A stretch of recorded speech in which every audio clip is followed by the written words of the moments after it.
শুধু কোরআন পাকের একটা আয়াত আমরা জানবো আজকে মদিনা শরীফ যাওয়ার ব্যাপারে।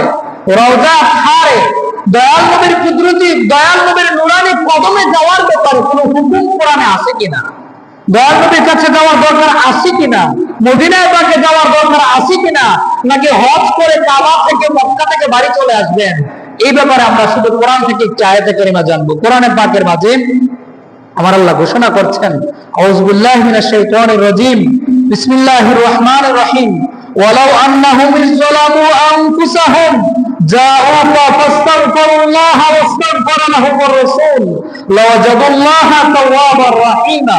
আমার আল্লাহ কোরআনে পাকের মাঝে ঘোষণা দিচ্ছেন, আমার আল্লাহ বলেন, ওয়ালাউ আন্নাহুম ইযলামু, আর তোমাদের মধ্যে থেকে কেউ যদি নিজেদের নফসের উপরে জুলুম করে বসো, গুনাহ করে ফেলো তোমরা, তাহলে কি করবে?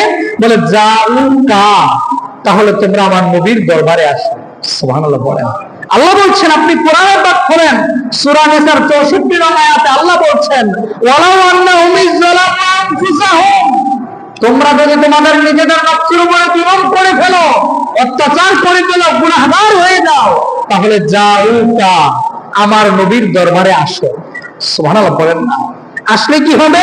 ফাস্তাগফিরুল্লাহ ওয়াস্তাগফারা লাহুমুর রাসূল, আসার পরে তোমরা আমার নবীর দরবারে দাঁড়িয়ে আমি আল্লাহর কাছে ইস্তেগফার করবে, আর ইস্তেগফারের সাথে ওয়াস্তাগফারা লাহুমুর রাসূল, তোমাদের ইস্তেগফারের সাথে যদি আমার রাসূল রিকমেন্ডেশন করেন, সুপারিশ করেন, তোমাদের হককে আমার নবী যদি ইস্তেগফার করেন, তাহলে জেনে রাখো লাওয়াজাদুল্লাহ, অবশ্যই তোমরা আল্লাহকে পেয়ে যাবা তাওয়াবার রাহিমা, ক্ষমাশীল এবং দয়ালু। বলেন সুবহানাল্লাহ।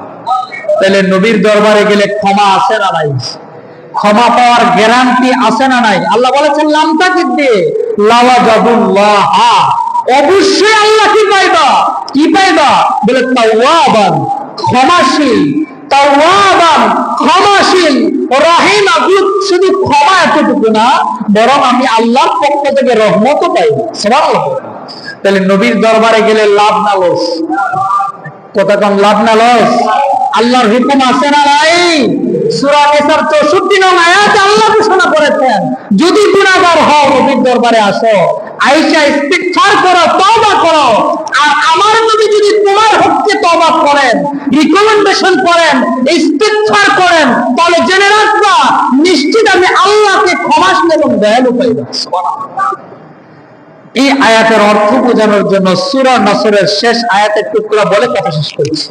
আল্লাহ বলেছেন ফাসাব্বিহ বিহামদি রাব্বিকা ওয়াস্তাগফিরহু ইন্নাহু কানা তাওয়াবা, তোমরা যদি গুনাহ করো তাহলে ফাসাব্বিহ বিহামদি রাব্বিকা ওয়াস্তাগফিরহু, তোমরা আল্লাহর তাসবিহ করো, আল্লাহর প্রশংসা করো, আর আল্লাহর কাছে তওবা করো, ইস্তিগফার করো, ইন্নাহু কানা তাওয়াবা, নিশ্চয় আল্লাহ ক্ষমাশীল।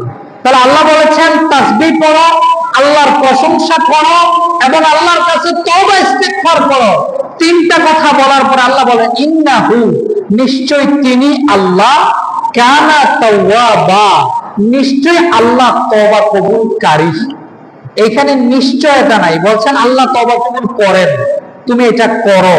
আর নবীর দরবারে যখন যাবেন তখন আল্লাহ বলছেন লাওয়াজাদুল্লাহ, ওয়াজাদুল অর্থ পাওয়া। সুবহানাল্লাহ করে না? ওয়াজাদুল অর্থ কি? আল্লাহটা হচ্ছে লাম তাকিদ, লাওয়াজাদুল্লাহ, আল্লাহকে বেশি পাইবা। কি অবস্থায়? আল্লাহকে কেমন পাইবা? বলে তাওয়াবার রাহিমা, নিশ্চিতভাবে আল্লাহকে তওবা কবুল করে এবং দয়ালু পাইবা। সুবহানাল্লাহ। তাহলে নবীর দরবারে গেলে ক্ষমাও পাওয়া যাবে, আল্লাহর পক্ষ থেকে রহমত, কথা বলে না, রহমত।